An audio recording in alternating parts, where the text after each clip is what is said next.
This is the Phuket News Hour with Tim Shaw. Join the conversation on our Facebook page, facebook.com/Phuket Live Radio.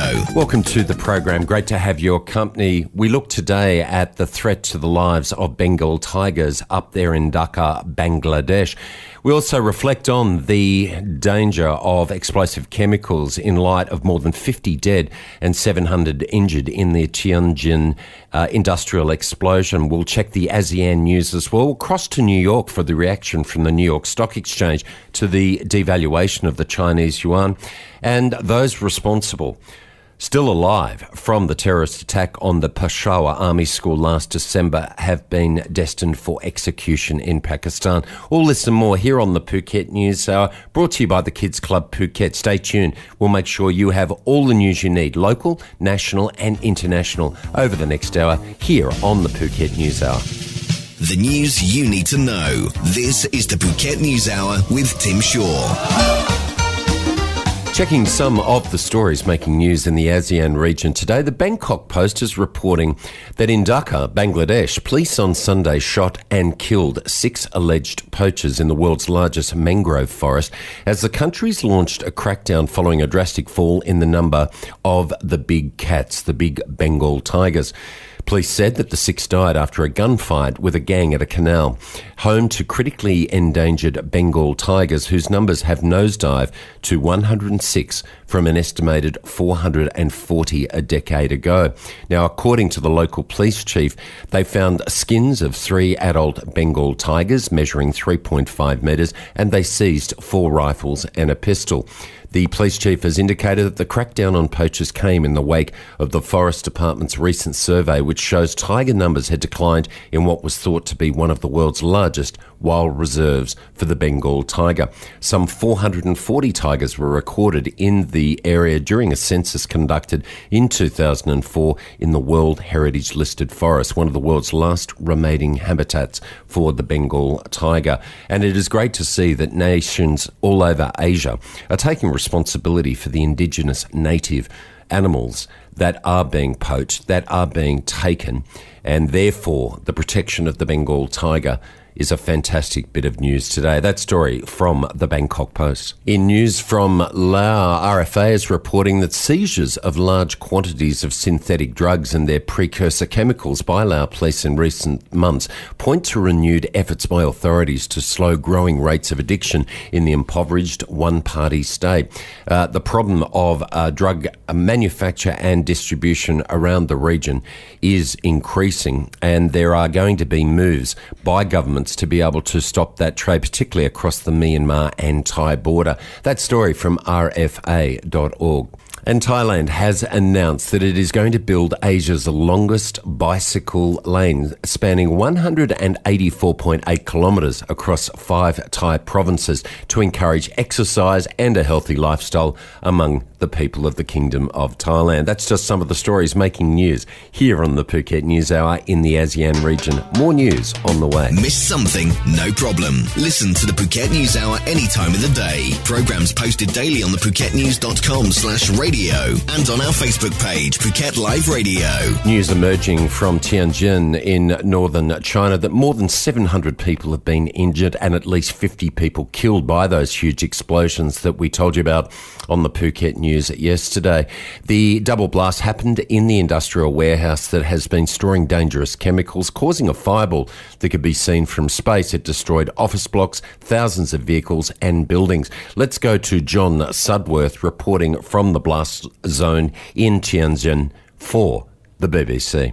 Well, the site where the explosion took place is just a few metres, 100 metres or so in that direction, and what you can see behind me here are the remains of a dormitory for migrant workers. You can see how the blast has torn through here, ripping the walls off, buckling the structure. If we move over this way, you can see how this, which was once a 2-storey structure, has been collapsed down on itself. Now, people say there were a number of serious injuries here, pretty horrific scenes as people scrambled from their beds, tried to get to safety. But we've also seen a number of people seemingly unscathed, picking through the rubble. Well, this is pretty much the front line of where the emergency workers have come to. You can see some of the fire crews taking a break, and if we walk this way, you get a really good sense of just how powerful an explosion this was. You can see this container on the back of this lorry here, and you can see how the force of the blast has pushed the side of it inwards. That report from John Sudworth for the BBC, and I'll post that video on the Phuket News Facebook page and also Phuket Live Radio. The investigations are now being heightened after it's alleged that authorities spoke to the owners of the port industrial warehouse about safety of the storage of the explosive chemicals that they had there. More news on the way. This is the Phuket News Hour, and check out that video from the BBC on the Facebook pages, Phuket Live Radio and the Phuket News. Your daily news fix, Monday to Friday at 11 a.m. Only on Live 89.5. The Kids Club Phuket, proud sponsors of the Phuket News Hour, the Jungle Disco Party tonight, Friday the 14th of August from 5:30. Make sure you get the kids down there early. You can relax in the parents' lounge, use the free Wi-Fi, or go and have one of those kid-free dinners across the road at Jung Salong. The Kids Jungle Disco Party from 5:30 tonight at the Kids Club Phuket. Check out facebook.com, the Kids Club Phuket. And don't forget, too, great party supplies available for kids, mums and dads of all ages. Get down to the Kids Club Phuket, proud sponsors of the Phuket News Hour, for the Jungle Disco Party tonight from 5:30.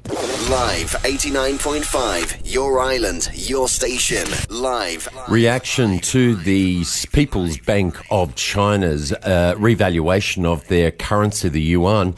This is the third that has taken place this week, prompting a decline in some major stock markets around the world. And there were lots of surprised faces at the New York Stock Exchange.